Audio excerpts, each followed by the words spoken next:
চুপ্পুকে সরিয়ে দেওয়ার পরে তারেক রহমানের জন্য রাজনৈতিক পরিস্থিতি কি ভালো হলো নাকি তার ঝুঁকি আরো বাড়লো সেটি নিয়ে আলোচনা হচ্ছে। অনেকেই বলছেন যে রাষ্ট্রপতিকে সরানোর পরে নেক্সট টার্গেট হলো সেনাপ্রধান জেনারেল ওয়াকার খান, অর্থাৎ জেনারেল ওয়াকার খানকে তার মেয়াদ পূর্ণ করতে নাও দেওয়া হতে পারে। সবকিছু ঠিক থাকলে আগামী বছর 23শে জুন তার মেয়াদ শেষ হবার কথা, কিন্তু সেই পর্যন্ত তিনি দায়িত্বে থাকবেন কিনা সেটা নিয়ে প্রশ্ন উঠেছে।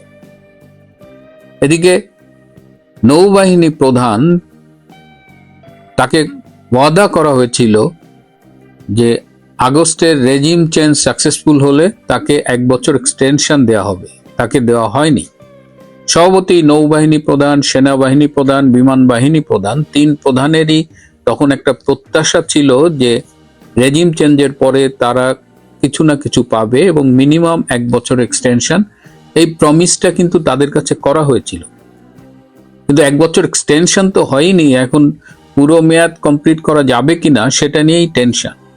এবং মেয়াদ পূর্ণ করার জন্য সেনাপ্রধান জেনারেল ওয়াকার খান কিন্তু ব্যাপক চেষ্টা করছেন।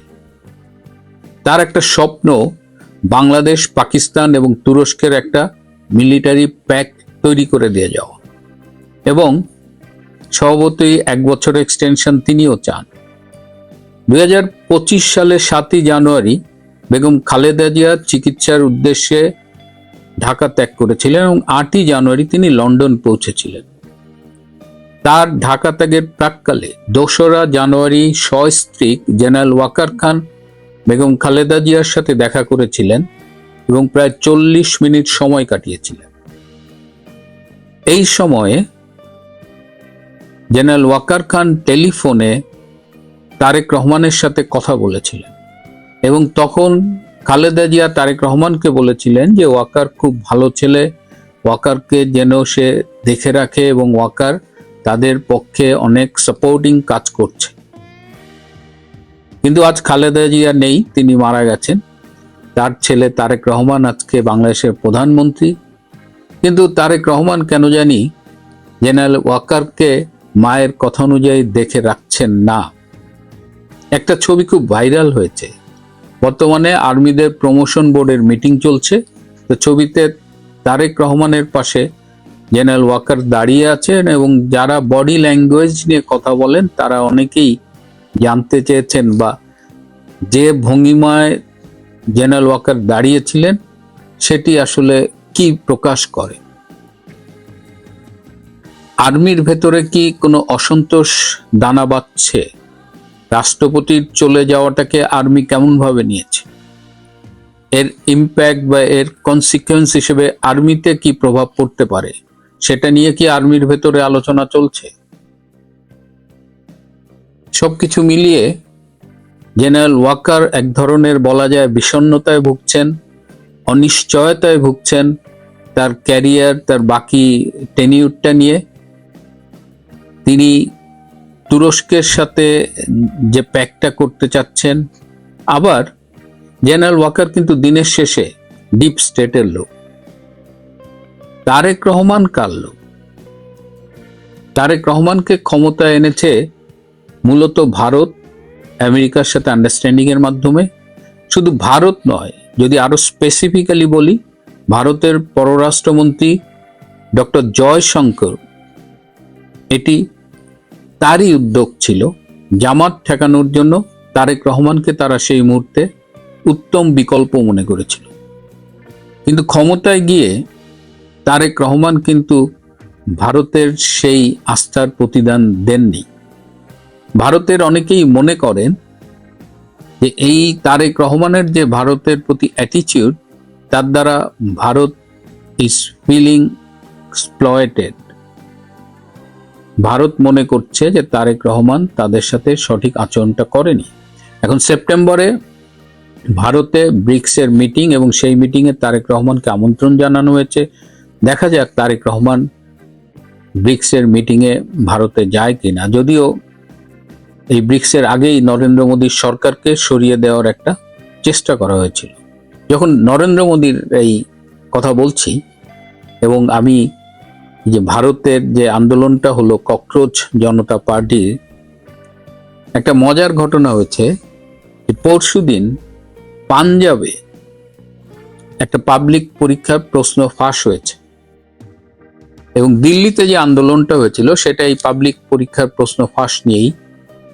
তো এখন পাঞ্জাবে যখন পাবলিক পরীক্ষার প্রশ্ন ফাঁস হয়েছে, তো পাঞ্জাবের ক্ষমতায় বর্তমান যে মুখ্যমন্ত্রী তিনি আম আদমি পার্টির, তিনি একসময় কৌতুক অভিনেতা ছিলেন।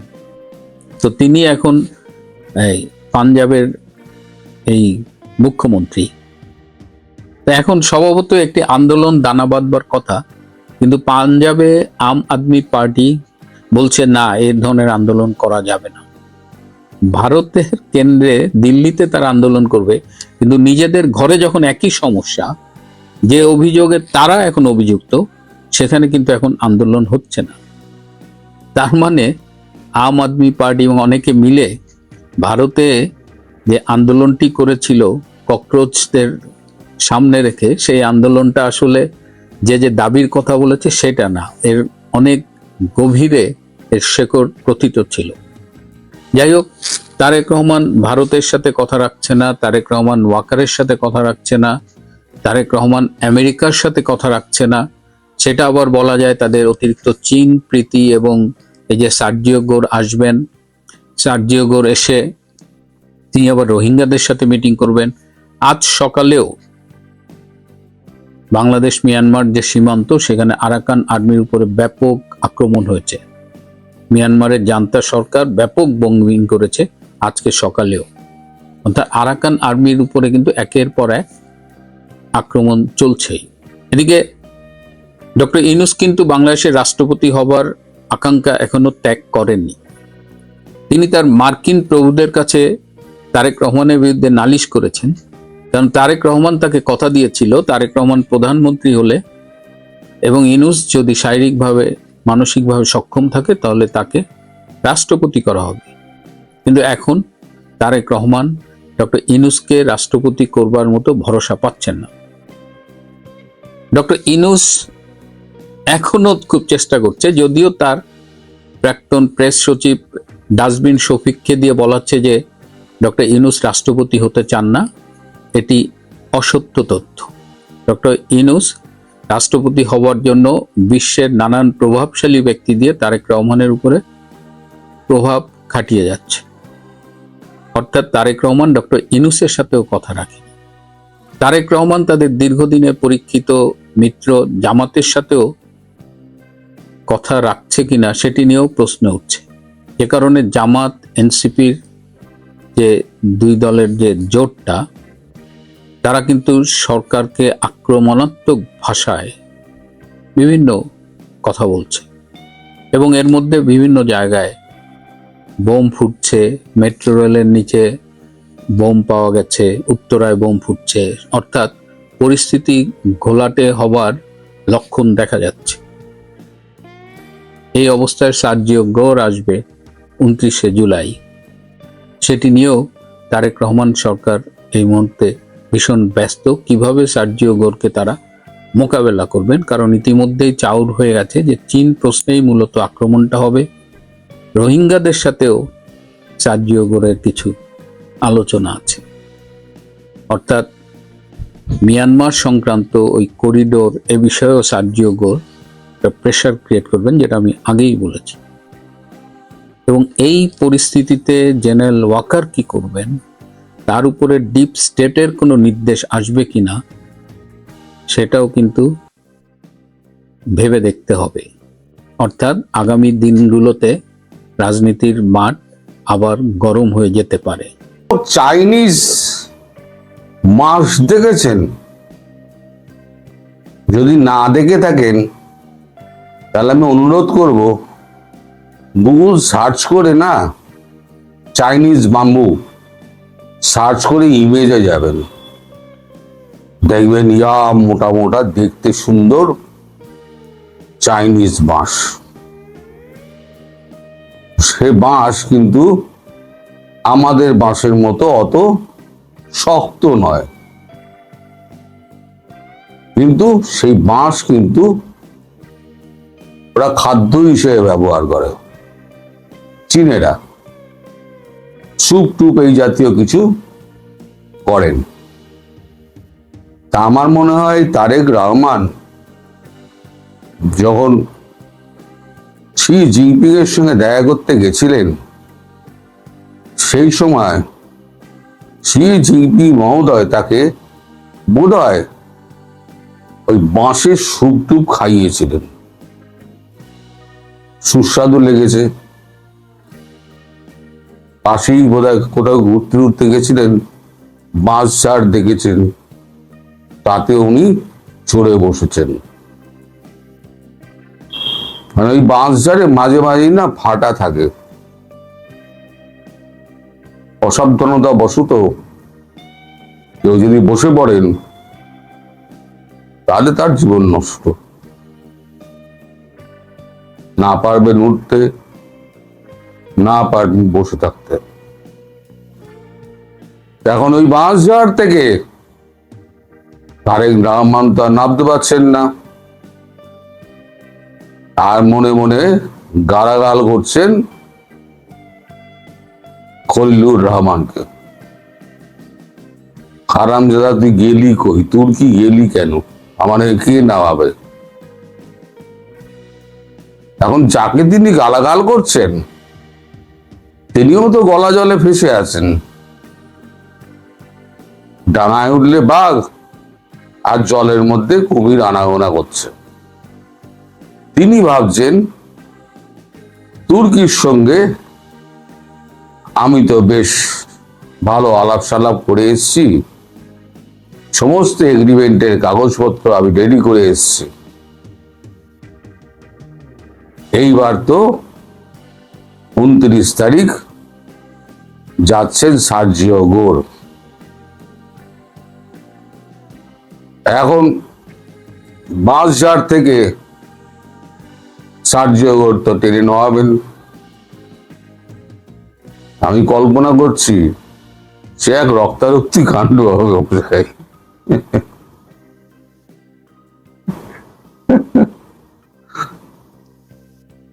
এখন গতকালকের কাগজে বিজনেস স্ট্যান্ডার্ডে একটা মানে খবর বেরিয়েছে যে স্পেশাল ইকোনমিক জোন বাংলাদেশে যেটা আছে সেটা নেই। কালকে চীনা মানে আজকে চীনেরা 27 তারিখ চীনেরা সেখানে ভিত্তিপ্রস্তর স্থাপন করবে। 27 তারিখ ভিত্তিপ্রস্তর স্থাপন করবে। এই দেখুন কাগজের কাটিং, 26 তারিখের কাগজ, দেখুন লেখা হয় 26 তারিখ।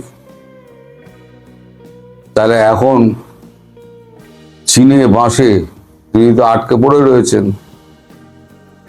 তারপর আবার ভিত্তিপ্রস্তর স্থাপন হচ্ছে। সার্জিও গোর এসে তো ইঞ্জিনের বাঁশঝাড় থেকে নামাবেন, আর একজন পড়ি মরি করে জল থেকে উঠে কোনো রকমে কাঁপতে কাঁপতে তিনিও হাজির হবেন সার্জিও গোরের সামনে। এখন দুজনে কি উত্তর দেবেন? এই যে ভিত্তিপ্রস্তর স্থাপন হচ্ছে সেই খবর কি সার্জিও গোরের গায়ে যাচ্ছে না? নিশ্চয়ই যাচ্ছে। আমাদেরই তো লোকজন রয়েছে, তারাই তো গিয়ে বলে দেবে যে দেখো ভাই তুমি যাচ্ছ ওখানে, ওদিকে চীনেরা এসে ভিত্তিপ্রস্তর স্থাপন করছে। এখন ভিত্তিপ্রস্তর স্থাপনের ছবি যদি দেখেন সার্জিও গোর, তার মিজাজ তো চচ্চর করে চলবে। একই তো ক্ষেপে আছেন। বিমস্টেকের সম্মেলনে যে ছবিটা বেরিয়েছিল তাতে কিন্তু উনি বাংলাদেশের প্রতিনিধির দিকে ফিরেও তাকাননি। কটমট করে অন্যদিকে তাকিয়েছিলেন, মানে মনের মধ্যে এতটাই রাগ। সেই ঝালটা গিয়ে পড়বে তো একেবারে তারেক রহমানের ওপরে আর খলিলুর রহমানের ওপরে। প্রতিটা উত্তর তো তার চাই, সে রক্তারক্তি হোক আর যাই হোক।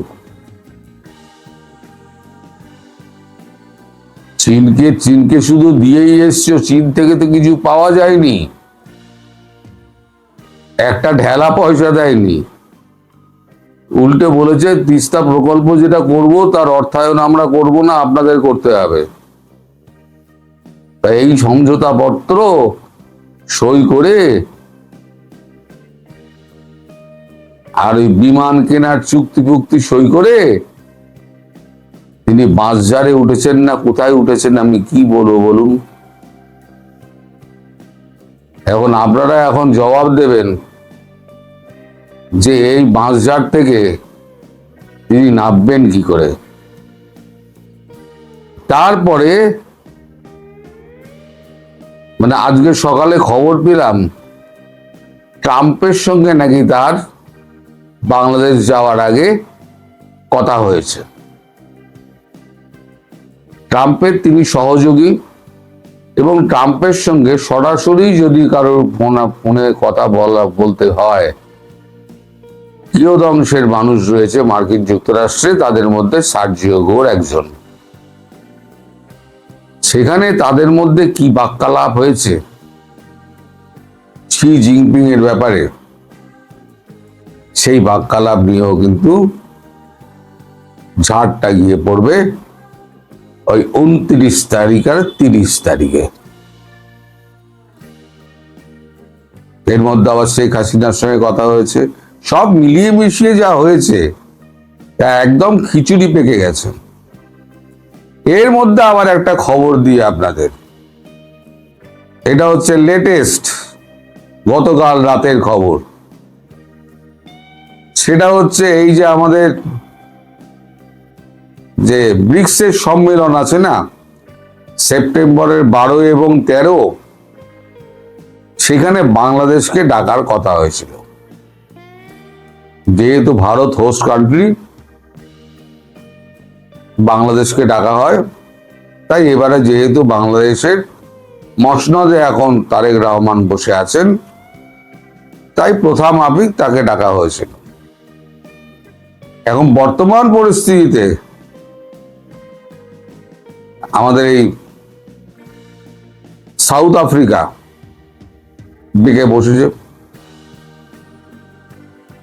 বলছে না বাংলাদেশকে ডাকা যাবে না। আমরা শেখ হাসিনাকে দেখে আমরা ওনাকে বিশেষ অতিথি সম্মান আমরা দিয়েছিলাম, তারেক রহমানকে তো আমরা চিনি না। তিনি যেভাবে নির্বাচিত হয়েছেন সেটা তো অবৈধ, তাহলে অবৈধ প্রধানমন্ত্রীকে ডাকা হবে কেন? এখন ফেসে গেছেন এখানে আমাদের মোদিজি। একজন যদি ভেটো দিয়ে দেয়, ব্রিক্সে এই যে 5টা দেশ আছে তাদের মধ্যে প্রত্যেকে একটা করে ভেটো দেওয়ার ক্ষমতা আছে। তাই এর মধ্যে যদি ভেটো দিয়ে দেয় তাহলে পরে হয়তো ব্রিক্স সম্মেলনেও আসা হবে না, ভারতের প্রধানমন্ত্রীর সঙ্গে হ্যান্ডশেক করারও সুযোগ হবে না। মানে যাকে বলে না একেবারে দয়ে মুজে গেছেন। বিপদ যখন আসে না দর্শক, তখন চারদিক দিয়ে ঘিরে আসে। বুঝলে এখনই বা সাউথ আফ্রিকা বাগড়াটা দেবে কেন বলুন?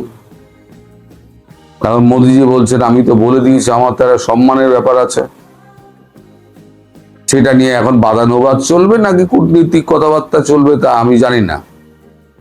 এখন এই দায়িত্বটা জয়শঙ্করজির কাঁধে চাপিয়ে দেওয়া হয়েছে। তিনি ম্যানিলা থেকে ফেরা মাত্র তার ঘাড়ে চাপিয়ে দেওয়া হয়েছে, এখন তিনি ম্যানেজ করবেন পুরো বিষয়টা। তবে বাংলাদেশের সঙ্গে বোধহয় এবার ব্রিক্সের মোলাকাত হচ্ছে না বাংলাদেশের প্রধানমন্ত্রীর সঙ্গে।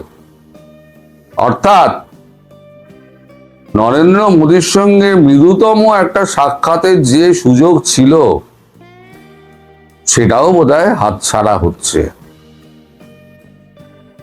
তার মধ্যে এখানে তাল ঠুকছেন আবার শেখ হাসিনা।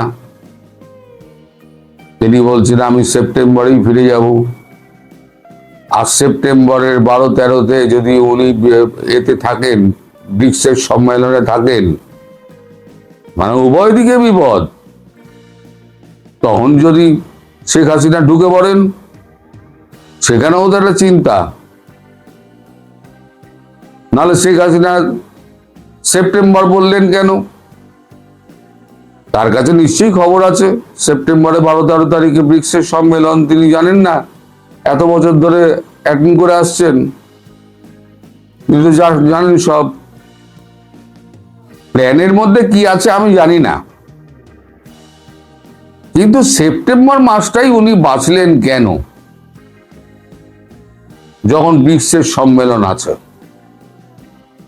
তাহলে একদিকে শি জিনপিং, একদিকে হচ্ছে সার্জিও গোর, অন্যদিকে হচ্ছে শেখ হাসিনা, এবং বহির্দেশীয় চাপ, সব মিলে একেবারে মাছের ঘন্ট হয়ে গেছে মশাই। এই চিপা থেকে তারেক রহমান কি করে বেরোবে, এখন তাকে বিনিদ্র রজনী কাটাতে হবে যে আমি কি করে এখান থেকে বার হব। আর আপনাদের জন্য কোনো বুদ্ধি বেরোয়, আপনাদের তো অনেক বুদ্ধি আছে, পারলে একটু আপনাদের প্রধানমন্ত্রীকে একটু বুদ্ধি দিয়ে দেবেন, 4 আনা 6 আনার বুদ্ধি দিয়ে দেবেন, তাহলেই হয়ে যাবে।